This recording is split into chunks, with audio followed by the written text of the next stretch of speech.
BNR media తెలుగుకు స్వాగతం సుస్వాగతం. ఈరోజు మనతో ఉన్నారు ప్రముఖ సినీ రంగస్థల నటులు ఎస్ఆర్ఎస్ ప్రసాద్ గారు. వారి జీవిత ప్రయాణం గురించి మనం తెలుసుకుందాం. నమస్కారం సార్. నమస్కారం సార్. చెప్పండి సార్, మీ ఊరు, మీ తల్లిదండ్రులు, మీ కుటుంబ నేపథ్యం. ముందుగా బిఎన్ఆర్ మీడియా తెలుగు ప్రేక్షకులకి నా హృదయపూర్వక నమస్కారం. మా సొంత ఊరు వచ్చేసి ఉమ్మడి కర్నూలు జిల్లా, ఇప్పుడు నంద్యాల జిల్లా అయింది. నంద్యాల సార్, నంద్యాల టౌనే. మా నాన్నగారి పేరు సుంకర బాలన్న. ఆయన ఎలిమెంటరీ స్కూల్ టీచర్గా నంద్యాల సరౌండింగ్స్ పల్లెలలో హెడ్ మాస్టర్గా పనిచేశాడు. మా అమ్మ పేరు లక్ష్మీదేవి. మేము ముగ్గురు అన్నదమ్ములం, 4 సిస్టర్స్ము. నేను, మా 2 బ్రదర్స్, తర్వాత మా సిస్టరు, ఆ తర్వాత నేను, నా తర్వాత 3 చెల్లెళ్ళు. ఇది మా కుటుంబ నేపథ్యం. చదువు? నా చదువు మొత్తము నంద్యాల మున్సిపల్ హై స్కూల్లో 6th క్లాస్ నుంచి 10th వరకు నంద్యాల మున్సిపల్ హై స్కూల్లో చదవడం జరిగింది. ఆ తర్వాత నంద్యాలలోనే పిఎస్సి అండ్ కేబిఎస్సి కాలేజీలో ఇంటరు మరియు డిగ్రీ చేరడం జరిగింది. ఇంటర్ పాస్ అయిన తర్వాత డిగ్రీలో బీకామ్లో చేరిన తర్వాత నేను చదువు పూర్తి చేయలేదు, డిగ్రీ పూర్తి చేయలేదు. అట్లా జరిగింది. మీ ఉద్యోగము చదువు అయిపోయిన తర్వాత ఈ కడప జిల్లా జమ్మలమడుగు డిపోలో ఆర్టీసీలో కండక్టర్గా 28 సంవత్సరాలు చేశాను సార్. ఒక చరిత్ర ఏమంటే, నేను ఆర్టీసీలో కండక్టర్గా జాయిన్ అయింది జమ్మలమడుగు డిపోలోనే, రిటైర్ అయింది కూడా జమ్మలమడుగు డిపోలోనే. అంటే ఎక్కడ కూడా ట్రాన్స్ఫర్ కాకుండా, ఒక సస్పెన్షన్ లేకుండా, ఒక పనిష్మెంట్ లేకుండా నేను 28 సంవత్సరాలు అక్కడ ఉండే ఆఫీసర్స్, డిఎంస్ కానీ, ఆఫీసర్స్ కానీ, సూపర్వైజర్లు కానీ, అన్ని యూనియన్లు నాకు మద్దతు ఇచ్చినందువలన నేను ఒకటే డిపోలో ఉద్యోగం చేయగలిగాను. నిజంగా చాలా గ్రేట్ సార్, నిజంగా చాలా చాలా గ్రేట్. Thank you. తర్వాత మీరు నాటక రంగానికి వచ్చిన తర్వాత, మీరు నాటక రంగంలో ఉన్నప్పుడు ఎన్నో బహుమతులు సంపాదించారు. 3 నంది బహుమతులు కూడా సంపాదించారు. అవును సార్. నాటకాలలో ఎంతో పేరు సంపాదించడమే కాకుండా నాటకాలకి నంది బహుమతుల కమిటీకి కూడా జడ్జిగా పనిచేశారు. అవును సార్. ఇన్ని రకాలుగా చేస్తూ, ఉద్యోగం చేస్తూ ఇన్ని రకాలుగా ఎలా చేయగలిగారు? అది బేసిక్గా నేను ఫస్ట్ నాటక రంగంలోకి నంద్యాల మున్సిపల్ హై స్కూల్లో 7వ తరగతి చదివేటప్పుడు ఈ సాంస్కృతిక కార్యక్రమాలు అనే మాటకు అర్థం తెలియదు. అలాంటి టైంలో ఎక్కువగా నేను ముందే చెప్పాలి, నేను కొద్దిగా ఎక్కువ అల్లరిగా తిరిగేవాడిని. ఫ్రెండ్స్ ఎక్కువ అల్లరిగా స్కూల్లో ఎగరగొట్టి, క్లాసెస్ ఎగరగొట్టి ఈతకు వెళ్ళడము, ఇట్లా వేరే వేరే వ్యాపకాలు. ఒకరోజు మా స్కూల్ హెడ్ మాస్టరు ప్రతి క్లాస్కి ఒక నోటీస్ పంపించాడు. ఈ స్కూల్ డే జరుగుతుంది, ఆ స్కూల్ డే సందర్భంగా నిర్వహించే సాంస్కృతిక కార్యక్రమాల్లో ఎవరైనా పాల్గొనే వాళ్ళు ఉంటే టీచర్లు ఆదివేని ఈశ్వరయ్య, ఐ నాగసుబ్బారెడ్డి గారులకు తమ పేర్లను ఇవ్వండి అని. అది విన్న తర్వాత, అరే ఏందో సాంస్కృతిక కార్యక్రమాలు అంట, ఏదో పదంపా అని తెలియకుండానే, సార్ ఆ సాంస్కృతిక కార్యక్రమాలు మా పేరు కూడా రాసుకోండి సార్ అని టీచర్ల దగ్గరికి పోవడము, వాళ్ళు మా పేరు రాసుకోవడము. మొట్టమొదటిసారిగా శ్రీకృష్ణ పడకసీను పౌరాణిక నాటకం పడకసీను ఒక 20 నిమిషాలతో ఎంతదో, అందులో ఆశ్చర్యకరంగా నాకు దుర్యోధనుడు క్యారెక్టర్ సెట్ చేసినారు. సడన్గా అక్కడ ఎవరైనా దుర్యోధనుడు రాకపోయారా? అరే వీడికి దుర్యోధనుడు, వీడికి ఇది అని చెప్పేసి చిన్నపిల్లలుగా ఉన్నప్పుడు చేశారు. చేసిన తర్వాత రిహార్సల్ చేసే కొద్దీ నాకు బాగా ఇంట్రెస్ట్ పెరిగి, ఇంట్లో వాళ్ళను సతాయించి డబ్బులు ఇప్పించుకొని ఒక మక్మల్ క్లాత్ కొనుక్కొని ఇంట్లో, అప్పుడు కింద పీటల మీద కూర్చొని భోంచేసేవాళ్ళం. ఒక ఇంట్లోంచి పీట తీసుకుపోయి ఆ పీట మీద మక్మల్ క్లాత్ వేసి దాని మీద ఇట్లా కూర్చొని పోజులు ఇస్తూ డైలాగులు బాగా చెప్పారు. ప్రాక్టీస్ చేయడం జరిగింది. నాటకం కూడా అయిపోయింది, నాటకం వేశాం. నేను అవెల్ల నా యాక్టివిటీస్ చూసి వాడు అబ్బా ఏం ఫోజులు కొట్టారు, ఏం ఇలా చేశాడు వీడు అని చెప్పేసి మా సైన్స్ టీచర్ ఒక ఆవిడ ఉండేది, నాగరత్నమ్మ అని. ఆమె ఏం చేసింది, అప్పట్లోనే దాదాపు 5 తులాల వెండి మెడల్ ఇచ్చింది. అప్పుడు చాలా చీప్ కదా సార్. చీపు అని గురించి కాదు, కూడా గొప్ప. అరే నాకు వెండి మెడల్ వచ్చింది అని అందరికీ చూపించుకోవడము. ఇంకా అక్కడి నుంచి నా నాటకరంగా ప్రవేశము నటుడిగా చేయాలని ఆలోచన తట్టింది. అప్పటి నుంచి ఎప్పుడు ప్రతి సంవత్సరం మళ్ళీ స్కూల్ డే ఎప్పుడు వస్తుందా, మళ్ళీ ఎప్పుడు పాల్గొనాలి, అట్లా అట్లా అట్లా అట్లా అట్లా ఆ స్కూల్లో ప్రతి సంవత్సరం నేను లేకుండా స్కూల్ డేనే జరగలేదు సాంస్కృతిక కార్యక్రమాల్లో. ఆ రకంగా నాటక రంగ ప్రవేశం చేశారు. ఆ తర్వాత కాలేజీలో చదివేటప్పుడు కూడా కంటిన్యూ అయ్యి కాలేజీలలో ఇంటర్ కాలేజీ కాంపిటీషన్స్ చాలా చోట్ల జరిగాయి. మన కాలేజీ తరఫున మేము చాలా చోట్ల వెళ్ళి చేయడము, బహుమతులు తెచ్చుకోవడము. ఆ డిగ్రీ అయిపోయిన తర్వాత నంద్యాలలో నా ముఖ్య ప్రాణ స్నేహితులు లక్ష్మీరెడ్డి అని చెప్పేసి, నరేంద్రబాబు అని, పి హరిహరనాథ్ అని, పిజిఎండి ఖాన్ అని, ఇంకా చాలామంది వ్యక్తులను కలిసి నవోదయ ఆర్ట్స్ థియేటర్ అనే సంస్థను స్థాపించి, నంద్యాలలో నవోదయ ఆర్ట్స్ థియేటర్ స్థాపించి మేము నాటకాలు వేయడం ప్రారంభించాం. లక్కీగా నంద్యాలలో అప్పుడు ఆర్టీసీలో మన మహా దర్శకులు దాసరి నారాయణరావు యొక్క క్లాస్మేట్, క్లోజ్ ఫ్రెండ్, పాలకోళ్ళు దగ్గర వైవి లంక వాళ్ళది, ఏనుగువాణి లంక. ఆయన పాలకొల్లు చదువుకోవడానికి వచ్చినప్పుడు ఇద్దరు బాగా క్లోజ్ ఫ్రెండ్స్. దాసరి నారాయణరావు గారు, ఎస్ఎస్ అలేని ఆయన పేరు. ఆయన ఇక్కడ జాబ్ చేయడానికి ఆర్టీసీలో జాబ్ చేసేవాడు. అది నేను తెలుసుకొని ఆయనను మా డైరెక్టర్గా పెట్టుకొని ఆయన నాయకత్వంలో, ఆయన దర్శకత్వంలో చిల్లర కొట్టు చిట్టమ్మ, పూల రంగడు, ఒరేయి, తర్వాత వచ్చేసి నథింగ్ బట్ ట్రూత్, ఎలక్షన్లో దేవుడు, ఇంకా చాలా చాలా నాటకాలు. చాలా అయితే పౌరాణిక జానపద సంఘిక నాటకాలు కూడా ఆడారు. జానపదం ఆడలేదు, పౌరాణిక ఒకే ఒక పౌరాణికంతో ఎంటర్ అయ్యి సోషల్ నాటకానికి. జానపద నాటకాలు, పౌరాణిక నాటకాలు పెద్దగా ఆడలేదు, కానీ పరిషత్ నాటకాలు ఆడారు. ఒకటే సార్, పౌరాణిక నాటకంతో నా నాటక రంగ ప్రవేశం జరిగింది. ఆ తర్వాత పూర్తిగా సోషల్ నాటకాల వైపు మళ్ళీ పరిషత్తుల స్థాయికి ఎదిగారు. అక్కడ నాకు ఆయన చాలా మోస్ట్ టాలెంటెడ్ పర్సన్ ఎస్ఎస్ఎల్ అని ఆయన నా దర్శకత్వంలో నేను ఒక నటుడుగా తీర్చిదిద్దబడ్డాడు. తీర్చిదిద్దబడిన తర్వాత మళ్ళీ ఉద్యోగం వచ్చింది నాకు. ఉద్యోగరీత్యా జమ్మలమడుగు పోవడము. అక్కడ గట్టి సుబ్బారావు అని ఆఫీస్ సూపరింటెండెంట్, ఆయన మహా ఉద్దండు. ఆయన కూడా పాతకాలం దర్శకుడు, నటుడు, చాలా విజయవాడ ఆయనది. ఆయన మా ఆర్టీసీవి కూడా ఇంటర్ కాంపిటీషన్స్ జరుగుతుంటాయి, ఓన్లీ ఆర్టీసీలో ఉండే కార్మికుల కోసమే.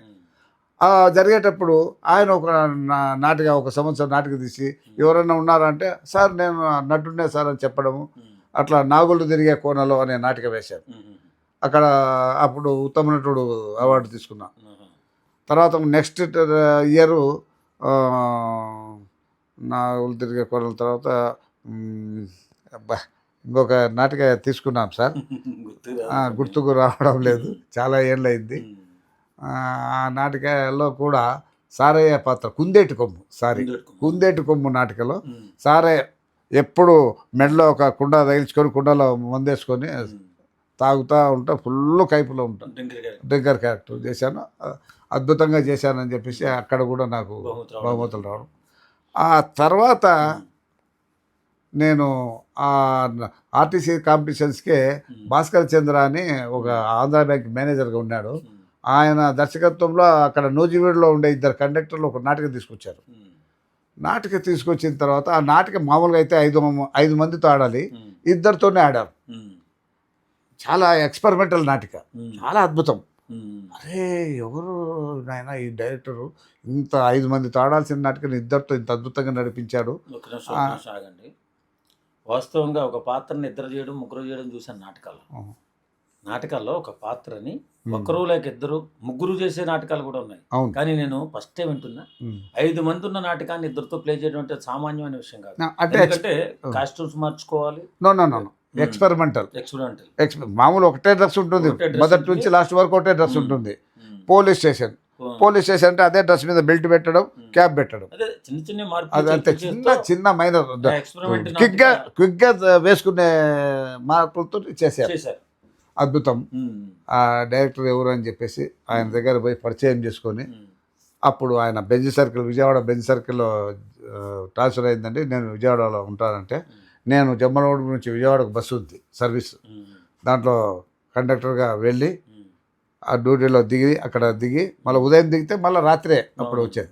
ఈ పగులంతా టైం ఉంటుంది కాబట్టి వెళ్ళి ఆయనను కలిసి, సార్ నమస్కారం సార్, నేను ఆర్టీసీ వాడిని, మాకు ఛార్జీలు ఉండవు, పరిషత్తులో ఒక నాటక రాసి ఇవ్వండి సార్, మేము పరిషత్తులు తిరుగుతాము, అది ఇది అని చెప్పేసి పట్టుబదలని విక్రమార్కుడి వల్ల ఆయన చుట్టూరు తిరిగి, వీడు ఇంకా వదిలేటట్లేడని చెప్పేసి ఒక నాటిక, హిమాగ్ని అనే నాటిక, అద్భుతమైన నాటిక, అసలు అద్భుతం అంటే అద్భుతం. ఆయన మహానుభావుడు, నా గురువు. ఈరోజు మీ ముందర ఇట్లా కూర్చొని ఉన్నాను అంటే నా గురువు ఏ భాస్కర్ చంద్ర, ఆంధ్ర బ్యాంక్ మేనేజర్గా ఇప్పుడు రిటైర్ అయిపోయారు, ఆయన పుణ్యమే. అది హిమాగ్ని. దేశం వల్ల ఈ మన రాష్ట్రం కాదు, దేశంలో దాదాపు 8 చోట్ల వేశాం, 8 రాష్ట్రాలలో వేశాం. 8 రాష్ట్రాలు వేసిన తర్వాత మళ్ళీ అప్పుడు ప్రొద్దుటూరులో ఒక కళాభారతి అనే ఒక సంస్థ ఉంది. నువ్వు ఆ సంస్థలో చేరి, ఆ సంస్థ నేనే వచ్చి అన్నీ చేస్తాను, అక్కడ నుంచి దిద్దామని చెప్పిస్తే ఆ సంస్థలు చేరిన తర్వాత ఈ మాకి నాటక తీయడం జరిగింది. ఆ తర్వాత కొయ్యగూరం అనే నాటక తీయడం జరిగింది. ఆ కొయ్యగూరము ఆంధ్రప్రదేశ్ ప్రభుత్వం మొట్టమొదటిసారిగా నాటకాలకు కూడా నంది అవార్డులు ప్రవేశపెట్టి నిర్వహించిన పోటీలలో 136 నాటకాలు వస్తే 12 నాటకాలు స్కూటినీ చేసి సెలెక్ట్ చేశారు. ఆ 12 నాటకాలు మాదొకటి. ఆ నాటకను రవీంద్ర భారతిలో నంది నాటక నవ దినోత్సవం పేరుతో కేవీ రమణాచారి గారి నేతృత్వంలో, మురళీమోహన్ గారి ఆధ్వర్యంలో చేశారు. అందులో ఉద్దండులైనటువంటి హేమహేమీలైనటువంటి టీములు పాల్గొని, ఆ టీములో నేను ఆ కొయ్యగూరం నాటికలో నా క్యారెక్టర్కు ఉత్తమ సాయి నటుడిగా తీసుకున్నాను. ఇది కలనా నిజమా అనుకున్నాను, నా పేరు అనౌన్స్ చేసేటప్పటికి ఇది కలనా నిజమా. నాకే తెలియదు, వాళ్ళు ప్రతి ఒక్కరు నాటిక అయిపోయిన తర్వాత పెద్ద పెద్ద వాళ్ళు వచ్చి, ఏ ఊరండి మీది, రాయలసీమనైనా, మీది ఒరిజినల్ రాయలసీమనైనా, లేకపోతే ఏమైనా సెటిలర్ అట్లా సర్కార్ సైడ్ నుంచి పోయి అక్కడ ఏమైనా అంటే, లేదండి నేను బేసిక్గా ప్యూర్లీ రాయలసీమ వాడిని. గ్రేట్ అండి, బార్నర్డ్ ఆర్టిస్ట్ మీరు, అద్భుతం అని చెప్పారు. అక్కడ నుంచి నేను దాదాపు ఒక 60 నాటకాల ద్వారా 350కి ప్రదర్శనలు దేశవ్యాప్తంగా, అంటే మన రాష్ట్రంలో కాకుండా మొత్తం 8 రాష్ట్రాలలో వేయడమే కాకుండా, నా ప్రాణ స్నేహితుడు ఒక ఆయన ఉన్నాడు, వైఎస్ స్వామి అని, నాటకాల పిచ్చోడు. నాటకం కోసం అప్పులు తెచ్చి పెడతాడు అనమాట, డబ్బులు. ఆయన ఎర్రగుంట్ల CCIలో, సిమెంట్ కార్పొరేషన్ ఆఫ్ ఇండియాలో పనిచేసేవాడు. ఆయన అక్కడ నుంచి కువైట్లో పెద్ద ఇంజనీర్ అనమాట. అక్కడ పోయి కువైట్లో ఉండి తెలుగు కళా సమితి అని చెప్పేసి అక్కడ స్థాపించి అక్కడ తెలుగు ప్రోగ్రాం ఇచ్చేవాళ్ళు. ఆయన మమ్మల్ని అదే పనిగా ఎన్ని లక్షలు ఖర్చు అయింటుంది, మొత్తం 12 మంది టీమును కువైట్కి పిలిపించి అక్కడ పొద్దున్నుంచి సాయంత్రం వరకు 3 నాటకాలు వేశాం మేము. ఒక చరిత్ర అది. ఉదయం నుండి సాయంత్రం వరకు 3 నాటకాలు. వచ్చిన ప్రేక్షకులకు భోజనాలు కూడా పెట్టారు వాళ్ళు. తర్వాత మాకందరికీ మా జీవితంలో మర్చిపోలేని సన్మానాలు చేశారు. మహానుభావుడు వైఎస్ స్వామి గారికి కళాపోషకులు అంటారు కదా, కళాకారులు వేరు, కళాపోషకులు వేరు. కళాపోషకుడు ఉంటేనే కళాకారుడు ఉంటాడు. వాస్తవంగా గొప్ప వ్యక్తి అయిన ఆయనకి మన BNR ఛానల్ తరఫున ప్రత్యేక ధన్యవాదాలు. అలాగే మీరు నాటకాల్లో ఎన్ని బహుమతులు సంపాదించారు? నాటకాల్లో నేను 60 నాటకాల ప్రదర్శనల ద్వారా 350కి పైగా బహుమతులు తీసుకున్నాను. 3 సార్లు నంది అవార్డు తీసుకున్నాను. 3 నంది అవార్డులు. తర్వాత ఆంధ్రప్రదేశ్ ప్రభుత్వము నా నాటకరంగ సేవను గుర్తించి 2018లో రాష్ట్ర స్థాయి కందుకూరి అవార్డుతో పాటు ₹1,00,000 ఇచ్చి ఏలూరులో సన్మానం చేశారు.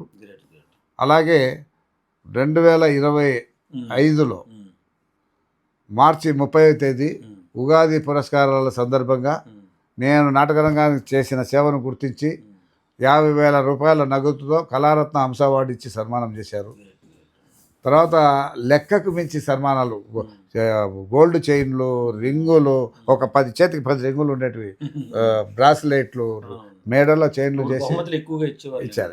చేసి సన్మానాలు చేశారు. ఈ నాటక రంగం నన్ను ఎంతో ఉన్నత స్థితికి చేర్చింది. నన్ను ఈ ఇంత ఉన్నత స్థితి కారకులైన నా ఫౌండేషన్ వేసిన నా స్కూల్ టీచర్లు ఆదవేని ఈశ్వరయ్యకి, ఐ నాగసుబ్బారెడ్డి గారులకు, అలాగే గట్టి సుబ్బారావు గారికి, అలాగే ఏ భాస్కర్ చంద్ర గారికి నేను రుణపడి ఉంటాను, జీవితాంతం రుణపడి ఉంటాను. వారికి నా హృదయపూర్వక కృతజ్ఞతలు మీ ద్వారా తెలియజేసుకుంటున్నాను. బిఎన్ఆర్ ఛానల్ ద్వారా కూడా వారికి హృదయపూర్వక. ఇక నా సార్ ఇంకొక ముఖ్య విశేషం అంటే నాటక రంగం నా జీవితాన్ని మలుపు తిప్పిన సన్నివేశం ఏమంటే, నాది నంద్యాల కాబట్టి నేను ఉండేది నంద్యాల, అది జమలవాడలో వర్క్ చేస్తూ ప్రొద్దుటూరు సంస్థ ద్వారా ఇన్ని అవార్డులు తీసుకున్నాను. నాకు నంది అవార్డు మొట్టమొదటిసారి నంది అవార్డు వచ్చిందని పేపర్లో వచ్చిందని చూసి నంద్యాలలో నా ఓన్ బ్రదర్ ఇన్ లా అంటే మా మేనమామ కొడుకు, చాలా ఫేమస్ అతను, డాక్టర్ జి రవికృష్ణ అని, నన్ను అప్పుడు లయన్స్ క్లబ్ సెక్రటరీగా ఉండేవాడు. నన్ను పిలిచి నంద్యాలలో ఘన సన్మానం చేశారు. నన్ను నా టీమును పిలిచి అందరికీ మంచి గిఫ్ట్లు ఇచ్చి ఘన సన్మానం చేసి, నువ్వు నంద్యాలకు చెందినవాడివి కదా, నంద్యాలలో ఉండే కళాకారులను కూడా డెవలప్ చేయని అంటే, అప్పుడు నాకు జరిగిన సన్మానానికి కృతజ్ఞతగా నేను ఈ నంద్యాలలో కూడా ఆర్టిస్టులను ఇది చేస్తానని చెప్పేసి 2000 సంవత్సరంలో కళారాధన సాంస్కృతిక సంస్థ అనేది ఏర్పాటు చేసి, చాలా గొప్ప వ్యక్తి నా క్లాస్మేటు డాక్టర్ సి మధుసూదన్ రావు అని ఈఎన్టీ స్పెషలిస్టు, చాలా ఫేమస్. ఆయన అధ్యక్షుడు, నా క్లాస్మేట్ ఆయన అధ్యక్షుడిగా, మా డాక్టర్ రవికృష్ణను ప్రధాన కార్యదర్శిగా, నేను కార్యనిర్వాహక కార్యదర్శిగా ఉంటూ 2000 సంవత్సరం నుంచి నంద్యాలలో మర్చిపోయినటువంటి కళలను వెలికి తీయడంలో ఆ మహానుభావులు ఇద్దరు డాక్టర్లు, భోజనం చేసే దానికి కూడా వాళ్ళకి టైం ఉండదు, కళారంగానికి వాళ్ళ టైంని కేటాయిస్తూ డబ్బులను ఇచ్చి, మీరు ఎక్కడన్నా పోయి ఆడండి, మేము ఉన్నాము, డబ్బులు ఖర్చు పెడతాం ఎంతన్నా కానీ అని చెప్పేసి వాళ్ళు ముందుండి నడిపించారు. అద్భుతంగా కళారాధన సంస్థ అంటే ఈ రాష్ట్రంలో తెలియని వాళ్ళే లేరు. ఆ ఇద్దరు డాక్టర్లు, డాక్టర్ మధుసూదన్ రావు, డాక్టర్ రవికృష్ణ, వారికి కూడా నా హృదయపూర్వక కృతజ్ఞతలు తెలియజేసుకుంటున్నాను. అలాగే నేను ఈరోజు మీ ముందు ఉన్నాను అనే దానికి వెనకాల చాలామంది నా కో ఆర్టిస్టులు, వాళ్ళ కో ఆర్టిస్టులు, లేడీ ఆర్టిస్టులు కానీ, నా కో ఆర్టిస్టులు కానీ, వాళ్ళందరి సహకారంతో నేను ఈరోజు మీ ముందుకు రాగలిగాను. వాళ్ళందరికీ నా హృదయపూర్వక ధన్యవాదాలు. అలాగే మన బిఎన్ఆర్ ఛానల్ తరపున కూడా వారికి హృదయపూర్వక కృతజ్ఞతలు. ఎందుకంటే కళాకారులని ప్రోత్సహించేటటువంటి అలాంటి వ్యక్తులు ఉండాలి. సమాజంలో కళలు పెరగాలన్నా, కళాకారులు పెరగాలన్నా, కళలు అభివృద్ధి చెందాలన్నా అలాంటి మహానుభావులు ఉండాలి. వారందరికీ కూడా నా ఛానల్ తరఫున హృదయపూర్వక కృతజ్ఞతలు. అలాగే మీరు ఇన్ని నాటకాలు ఆడారు, ఇన్ని కార్యక్రమాలు చేశారు. మీకు ఈ నాటకాలలో మీకు పేరు తెచ్చింది కానీ, మీకు నచ్చింది కానీ ఏ నాటకం, ఒక నాటకం పేరు చెప్పండి. కొయ్యగూరం సార్, నా మళ్ళీ వేరే లేదు. కొయ్యగూరం హిమాగ్ని చేశాను. హిమాగ్ని తర్వాత కొయ్యగూరంలో అద్భుతంగా 3 వేరియేషన్ల క్యారెక్టర్ చేశాను. అది కొయ్యగూరం. ఇప్పుడు మన ప్రేక్షకుల కోసం, మన బిఎన్ఆర్ ఛానల్ ప్రేక్షకుల కోసం ఏదైనా ఒక డైలాగ్ చెప్పండి. నాటకాలకు సంబంధించింది కాబట్టి నేను కూడా నాటక కళాకారుణ్ణి, నాకు కూడా చాలా ఇష్టం. ఒక్క డైలాగ్ చిన్నది. అంటే కొయ్యగూరం నాటికలో ఒక ఇద్దరు మన బిడ్డలు ఉన్న తండ్రి ఉంటాడు, తల్లి ఉండదు, వాళ్ళు ముగ్గురే ఇంట్లో ఉంటారు. వాళ్ళ ఇంటి వెనకాల ఒక ఇల్లు ఉంటుంది. వీళ్ళ ఇంట్లో నుంచి, ఆ వసారాల నుంచి ఆ ఇంట్లోకి పోవాలి, చిన్న రూము. ఆ రూమ్లో నేను అద్దెకు ఉంటాను. ఆఫీస్కి వెళ్ళాలంటే వాళ్ళ వసారాలో నుంచే పోవాలి. నేను పొద్దున్నే తలుపుకు తాళం వేసి ఆఫీస్కి పోయేటప్పుడు ఫైల్స్ చేతులు పట్టుకొని, సంచి వేసుకొని, ఫైల్స్ చేతులు పట్టుకొని, బొట్టు పెట్టుకొని పోతూ, ఆడపిల్లలు కనిపిస్తారు, తల వచ్చి మామూలుగా పోయేటోని ఆడపిల్లలు చూస్తానే అని తల వచ్చుకొని పోతాను. ఆయన అంటాడు, ఆ పిల్లల తండ్రి, చూడమ్మా ఎంత వినయ విధేతలు, ఎంత మంచివాడు, అందుకనే మంచివాడు కాబట్టే ఆడపిల్లలు ఉన్న ఇల్లైనా అద్దెకిచ్చాను అని చెప్తాడు.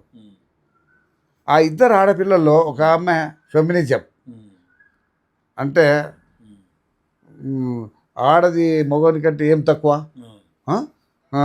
ఏమి మగవానికి ఎందుకు తల వంచాలి అనే ఒక ఫెమినిజంతో ఇంకొక ఆమె మన భారతీయ సంస్కృతి సాంప్రదాయాల వంట పట్టించుకున్న అమ్మాయి, ఆమెకు వాయిస్ ఉండదు, మూగది. ఆ టైంలో పగులైతే అంత అమాయకంగా పోతా, తల ఉంచుకొని ఆడపిల్లలు కనిపిస్తే. ఆ, అంటాడు ఒక సందర్భంలో ఆ పెద్ద ఆయన, ఏవయా పీతాంబరం ఆఫీస్కి అంటే, అవును సార్. రావయా కాఫీ తాగి వెళ్తూ కానీ అని అంటాడు. అంటే అలాగే సార్ అని వచ్చి కూర్చోబోతా అమ్మాయిలు వస్తారు. సార్ సార్ ఏమనుకోద్దాం సార్, నాకు ఆఫీస్ టైం అవుతుంది, మళ్ళీ ఇంకోసారి తాగుతాను సార్ అనిపోతాడు. అంటే చూడమ్మా ఎంత మంచివాడో అని అనుకుంటాడు.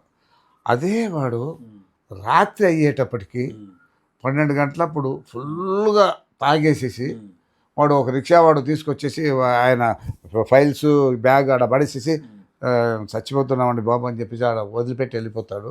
ఈయన వెళ్ళిపోతాడు. ఈ ఫెమినిజం అమ్మాయి అబ్జర్వ్ చేస్తుంది. లోపలికి పోయి నేను వెళ్ళాలా మై డియర్ వైఫ్ తలుపు తలుపు తీ, సారీ మై డియర్ సారీ, తాళం చెవి నా దగ్గర ఉంటే తలుపు నువ్వెలా తీస్తావు, ఓకే ఓకే మనమే తలుపు తీసుకుంటాం. ఇవన్నీ వింటుందమ్మ. ఒరి నీ అమ్మ నా కొడుకు భార్యను లోపల పెట్టి తలుపుకు తాళం వేసిపోతున్నాడే అని మనసులో పెట్టుకుంటుంది. ఒకరోజు గొడవ పడి వాళ్ళ నాన్న, అమ్మాయికి అప్పుడు లవ్ మ్యారేజ్ చేసుకుంటుంది, నువ్వు ఆడపిల్ల పెళ్ళి అయిన తర్వాత ఆ అమ్మాయి అత్తగారి ఇంట్లో కాపురము, ఇక్కడ కాదు లంజముండా థు నీ మొహం చూడబుద్ధి కాకుండా నువ్వు వెళ్ళిపో ఇంట్లో నుంచి అని గొడవ పడుతుంటాడు. వాళ్ళ ఫ్రెండ్ ఒక లాయర్ ఉంటాడు. ఆ లాయర్ వచ్చి ఎందుకురా గొడవ పడుతున్నావు ఏమిరా అని అంటాడు. చూడరు అంకుల్ అది ఇది గొడవ పడేటప్పుడు నేను అప్పుడే ఎంటర్ అవుతా బొట్టు పెట్టుకొని సారీ చూసి వాళ్ళని చూసి ఇట్లా పోబోతా. అప్పుడు ఆ అమ్మాయి నిలదీస్తుంది, అంకుల్ మరి మా నాన్న మగవాళ్ళందరూ ఆడవాళ్ళను ఉద్ధరించేదానికి పుట్టారని అది ఇది అని అంటున్నాడు కదా, మరి ఈయన చేస్తున్నది ఏమిటి? ఏం చేశాడమ్మా, భార్యని ఇంట్లో పెట్టి తాళం వేసుకొని పోతున్నాడు, ఇంతకంటే అన్యాయం ఏమన్నదని నిలదీస్తుంది. అప్పుడు తండ్రి అంటాడు, ఏమయ్యా మా బాను చెప్పేది నిజమేనా అంటే, నేను తల ఉంచుకొని ఉంటా అక్కడ. తల ఉంచుకొని ఉంటే ఏమయ్యా పలకవు అని అంటాడు. అట్లే ఉంచుకో. ఈయన ఏం చేస్తాడు, అట్లా కాదులే ఆ అమ్మాయిని అడిగితే నీ బండారం వల్ల బయట పెడుతుందని దగ్గరికి పోయే చేతిలో ఇట్లా కీ ఉంటుంది, ఇట్లా గట్టిగా గుంజుకునేటప్పటికి వాడు ఇట్లా గిరాలు తిరుగుకుంటా ఈ లాయర్ దగ్గరకు వచ్చి నిలబడతాడు. లాయర్ దగ్గరకు వచ్చి నిలబడినప్పుడు ఇట్లా చూస్తే అరే నువ్వా, అరే రే రే ఆగరా ఆగరా, ఏమైనా రే నువ్వు ఆగరా వెళ్ళరా, ఒకప్పుడు నీకు ఒక గొప్ప వ్యక్తిని గురించి చెప్పానే, ఏ గొప్ప వ్యక్తిరా, అదేరా భార్య పక్కింటితో లేచిపోయి నెల రోజుల తర్వాత వాడు వాడుకొని వదిలేసిన తర్వాత ఇంకా ఈ భర్త దగ్గర రాలేక చనిపోవాలనుకుంటే అది చూసి భర్త కాపాడి ఆమెను చదివించి ఆమె కాళ్ళ మీద నిలబడేటట్లు చేసి ఒక ఉద్యోగం ఇప్పించి ఇది చేశాడు అని చెప్పాను కదా, ఆ వ్యక్తి ఎవరో కదరా వీడే అంటాడు. అప్పుడు నేను ఇట్లా తల ఉంచుకొని ఉంటా, ఏమయ్యా నీలో ఇంత విషాదం ఉందా, మరి ఇప్పుడు నీ భార్య ఎక్కడుంది, భార్య ఏమైంది అని అంటాడు. నీ విషయం చెప్పాయా, నీ భార్య ఏమైంది అంటాడు. వాడు ఇట్లా తల ఉంచుకొని ఉంటాడు, భార్య ఏమైంది చెప్పాయా, నీ భార్య ఏమైంది అంటాడు.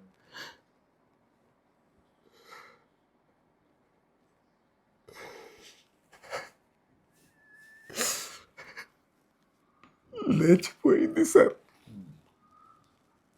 అవునా, మరి నీకు బిడ్డ ఉందంట కదా, అవును సార్, మరి ఇప్పుడు ఎక్కడుంది, లేచిపోయిన దాని కూతురు అని అనిపించుకుంటే ఈ సమాజం ఒక ఆడపిల్లని బ్రతికిస్తుందా సార్? అందుకే దూరంగా హాస్టల్లో ఉంచాను సార్. సార్ ప్రతి నెల నేను జీతం రాగానే డబ్బులు పంపించేది ఆ అమ్మాయికే సార్ అంటూ ఇలా అంటే ఉదయం అమాయకుడు మాదిరిపోవడం, రాత్రి ఫుల్గా తాగి రావడం, లాస్ట్లో బద్దలైపోవడం. నిజంగా మీరు స్టేజ్ ఆర్టిస్ట్ అంటే ఎంత గొప్పగా ఉంటారని మన వాళ్ళు చెప్తుంటారు, నేను కూడా చేశాను. కానీ చాలా ఇంత చిన్న టైంలో కన్నీళ్ళు రప్పించుకోవడం రావడం అంటే సామాన్య విషయం. చాలా బాగా చేశారు సార్. Thank you sir. అది పక్కన పెడదాం. ఆ. తర్వాత మీ సినిమాలు ఇప్పుడు సినిమా రంగంలో కూడా మీరు బాగానే సినిమాలు అవి చేస్తున్నారు. అవును సార్.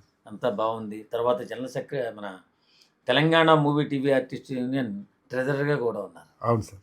ఇక్కడ సినిమా ఫీల్డ్ గురించి వద్దాం. సినిమాల్లోకి ఎలా ప్రవేశం జరిగింది మీది? అది యాక్చువల్గా అయితే నాకు ఇష్టం లేని రంగం సార్ ఇది. స్టేజీ నాటక రంగం అనేది నాకు తల్లి లాంటిది. నేను స్టేజ్ ఎక్కితే నటరాజుకు మొక్కుకొని నేను నటించేటప్పుడే నా ప్రాణం పోవాలి నటరాజా అని మొక్కుకొని ఎక్కుతాను. అలాంటిది ఒకానొక సందర్భంలో ఒక అర్ధనారి అనే ఒక సినిమా చూసి అద్భుతం అంటే నేను కండక్టర్గా చేసేటప్పుడు ప్రతిరోజు అలాంటి సినిమాలో ఉండే సీన్లే చూశాను సార్. నేను ఆ సినిమాకు బాగా కనెక్ట్ అయిపోయి ఆ డైరెక్టర్ గారి నెంబర్ తీసుకొని ఆయనకు ఫోన్ చేసి మొత్తము డిస్కస్ చేశాను.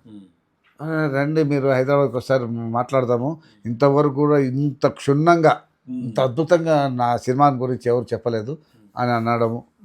ఆయన సినిమా విజయవంతమైందని చెప్పేసి తిరుమలకు వెళ్ళి వస్తూ ఉన్నప్పుడు నంద్యాల మీదుగా వస్తున్నాడని తెలుసుకొని ఆయనకు నంద్యాలలో సన్మానం చేసి చాలా గ్రాండ్గా అసలు ఆయన లైఫ్లో మున్సిపల్ విధంగా సన్మానం చేయడము.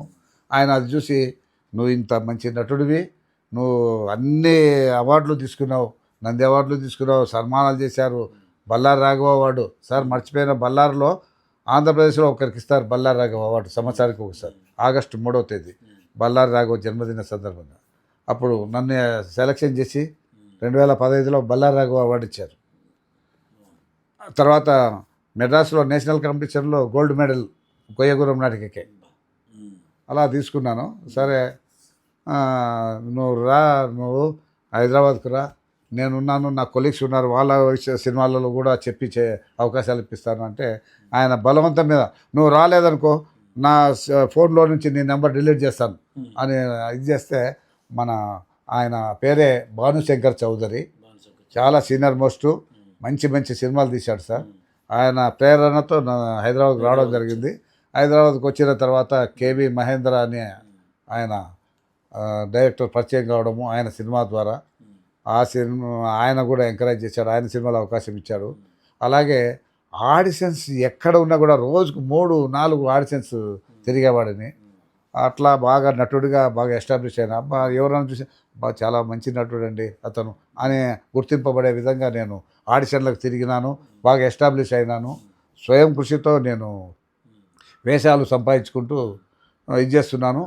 ఈ మధ్యన పెద్ద బ్యానర్ అన్నపూర్ణ సినీ స్టూడియోస్ వాళ్ళది పల్లబూర్స్ అనే సినిమా చేశాను. చాలా బాగుంటుంది సినిమా, భావోద్వేగాలతో నిండిన సినిమా అది. ఆ సినిమా రేపు ఆగస్టు 1st వీక్లో రిలీజ్ కాబోతుంది. వాళ్ళకు కూడా నేను చాలా కృతజ్ఞత తెలియజేసుకుంటున్నాను. పెద్ద క్యారెక్టర్ ఇచ్చారు ఆ డైరెక్టర్ గారికి, ఆ డైరెక్టర్ టీంకి, ఆ అన్నపూర్ణ స్టూడియోస్ వాళ్ళకి అందరికి కూడా హృదయపూర్వక ధన్యవాదాలు తెలుపుకుంటున్నాను. అలాగే ఈ మధ్య సుహాస్ సినిమా చేశాను, బలగంలో సినిమా చేశాను, బలగం సినిమాలో కూడా చేశాను, నేను బలగంలో కూడా చేశాను. ఇప్పటి వరకు 73 సినిమాలు చేశాను సార్. ఈ సినిమా రిలీజ్ అయితే ఇంకా మంచి గుర్తింపు వస్తుందని ఆశిస్తున్నాను సార్. అదే ఇదే బల్ల బురుసు ఇప్పుడు అన్నపూర్ణ. మీరు చేసిన సినిమాల్లో మీకు ఇష్టమైన సినిమా?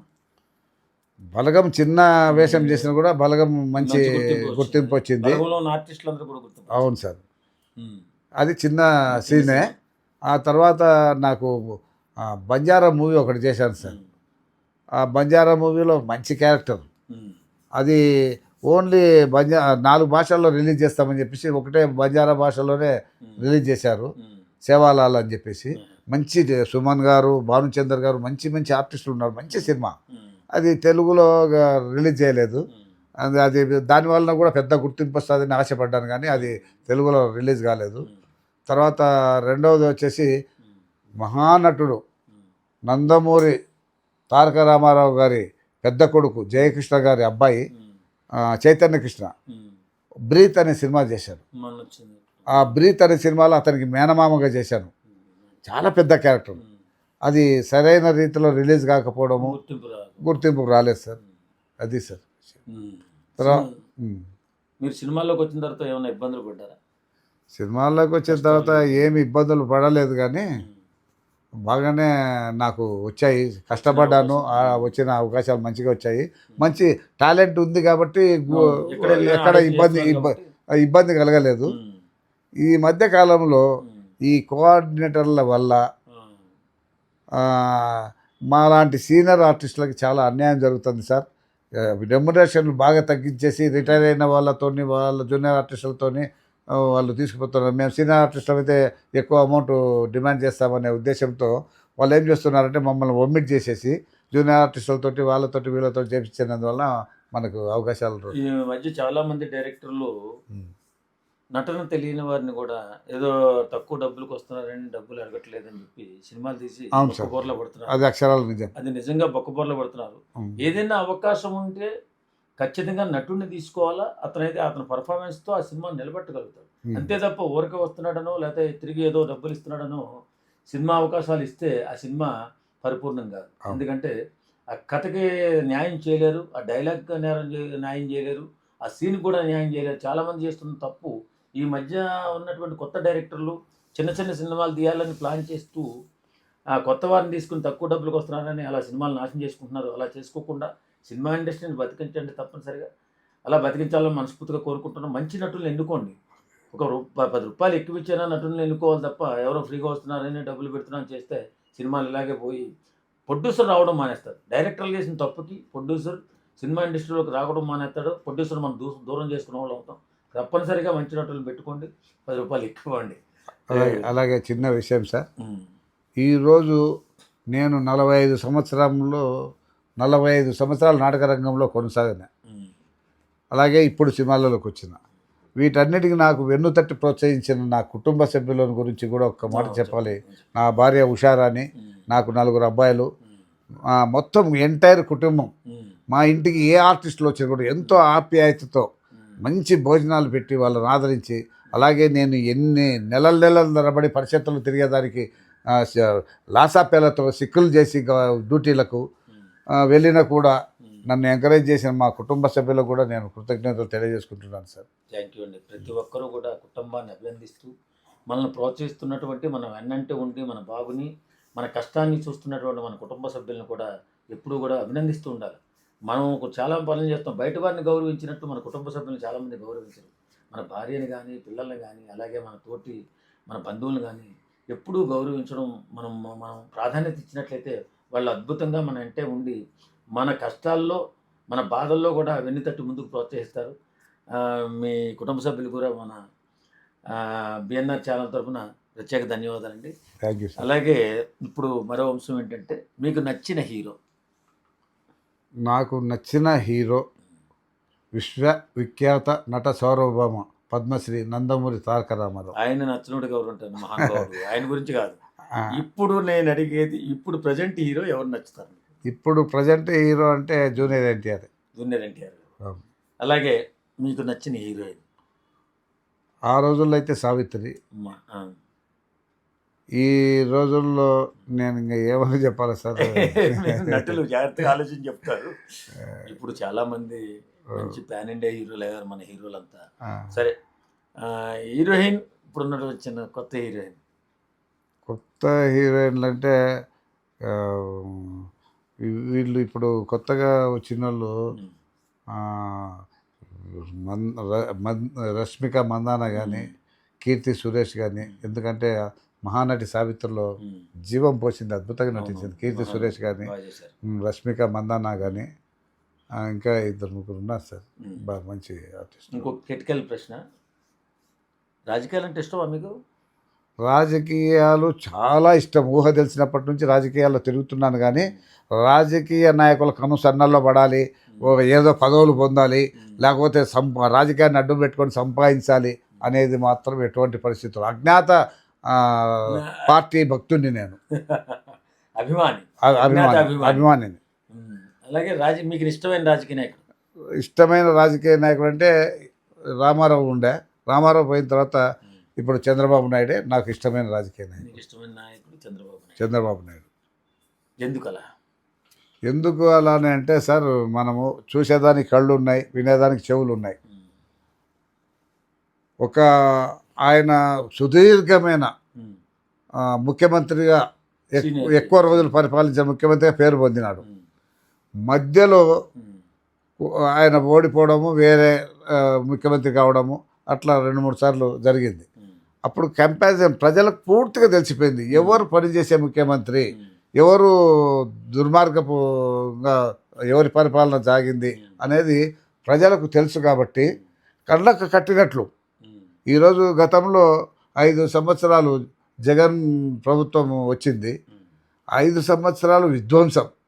రాజకీయం గురించి మనం మాట్లాడదు, ఎందుకంటే మీకు ఇష్టమైన రాజకీయ నాయకుడు తాలూకా క్వాలిటీ చెప్పండి నాకు. అదే ఆయనను సంపద సృష్టించగల శక్తి ఉంది, సంపద సృష్టించగల శక్తి ఉంది, పరిశ్రమలను తీసుకొచ్చే సత్తా ఉంది.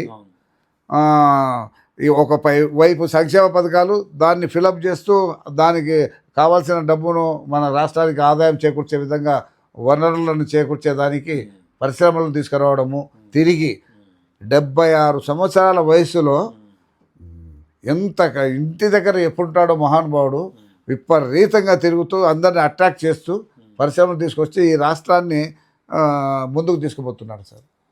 చంద్రబాబు నాయుడు గురించి మాట్లాడుకోవాలంటే ఆయన గొప్పతనం ఏంటంటే ముందు చూపు, భావితరాల భవిష్యత్తు. అంటే చాలామంది అంటే నేను మాట్లాడుతూ ఉంటాను మీలాంటి వాళ్ళతో, వాళ్ళు ఏం చెప్తారంటే చంద్రబాబు నాయుడు అంటే ముందు చూపు, భావితరాల భవిష్యత్తు. ఆయన ఎప్పుడు కూడా మన ముందు చూపుతో గత ఒక 20 సంవత్సరాల ముందుకు ఆలోచిస్తారు ఆయన. అంత తెలివితేటలు ఉంటాయి. తర్వాత బిడ్డల భవిష్యత్తు, రేపు 20 సంవత్సరాల తర్వాత వచ్చేటటువంటి యువత గురించి కూడా ఆయన ఆలోచిస్తాడు. వాళ్ళకి భవిష్యత్తు చూపించాలా, వాళ్ళకి బాట వేయాలనే ఆలోచనలో ఉన్నటువంటి గొప్ప రాజకీయ దురంధరుడు చంద్రబాబు నాయుడు గారు అని చెప్తారు. థ్యాంక్ యూ అండి చంద్రబాబు నాయుడు గారు, మీ అభిమాని ఇక్కడే ఉన్నాడు.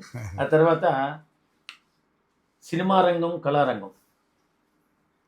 సినిమా రంగంలో ధృవతారగా ఎదగాలని ఎంతోమంది, ఆర్టిస్ట్ అవ్వాలని చాలామంది ప్రయత్నం చేస్తూ యువత కొంతమంది తెలిసి వస్తున్నారు, కొంతమంది తెలియక వస్తున్నారు. వారికి సినిమా రంగంలోకి రావాలంటే మీరేం సలహా చెప్తారు? ఒక సలహా చెప్పండి.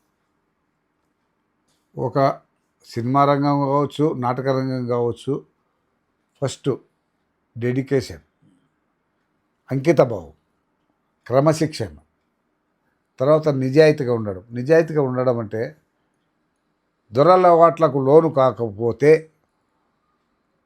ఆర్టిస్టుగా రాణించగలుగుతారు. ఎందుకంటే దురలవాట్లతో మన సినిమా రంగంలో కానీ నాటక రంగంలో కానీ గొప్ప గొప్ప వాళ్ళు చివరికి ఏ విధమైన జీవితం అనుభవించారో మనము ఈ జనరేషన్లో మనం ఈ కళ్ళతో చూసాం. ఎంతోమందిని గొప్ప గొప్ప వాళ్ళను స్ఫూర్తిగా తీసుకొని అలా కాకుండా ఒక క్రమశిక్షణ, ఒక అంకితభావం, ఒక నిజాయితీగా ఇష్టంతో పనిచేస్తే అది కష్టమైన కూడా సాధించగలం అనేది నా నమ్మకం. చెడు అలవాట్లకు బానిస అవ్వకుండా వచ్చిన మనం మన ఆశయం ఏంటి, మనం ఏ రకంగా కష్టపడాలి, ఎంత కష్టపడాలి అంటే మనం చేసే కష్టానికి 3 రెట్లు ఎక్కువ కష్టపడితేనే కళారంగంలో రాణించగలం. మా గురువుగారు చెప్తుంటారు, మా గురువుగారు పిసి రెడ్డి గారు, ఆయన అంటుండేవాడు, రేయ్ టైం ప్రకారం పనిచేయడం నేర్చుకో. టైం టేబుల్ ఎవడైతే మెయింటైన్ చేస్తాడో వాడు అన్ని రంగాల్లో కూడా విజయం సాధిస్తాడని చెప్పి మా గురువు గారు పిసి రెడ్డి గారు, పి చంద్రశేఖర్ రెడ్డి గారు ఎప్పుడు చెప్తుండేవాడు. ఆయన ఏదైనా ఒక టైం ఇచ్చి పలానా టైంకి రావాలంటే ఒక 2 నిమిషాలు అటు ఇటు, 5 నిమిషాలు అటు ఇటు తప్ప ఎక్కువ టైం తీసుకుంటే మాకు ఆయన క్రమశిక్షణ చర్య తీసుకునేవారు. అంటే అది చెప్పకూడదు.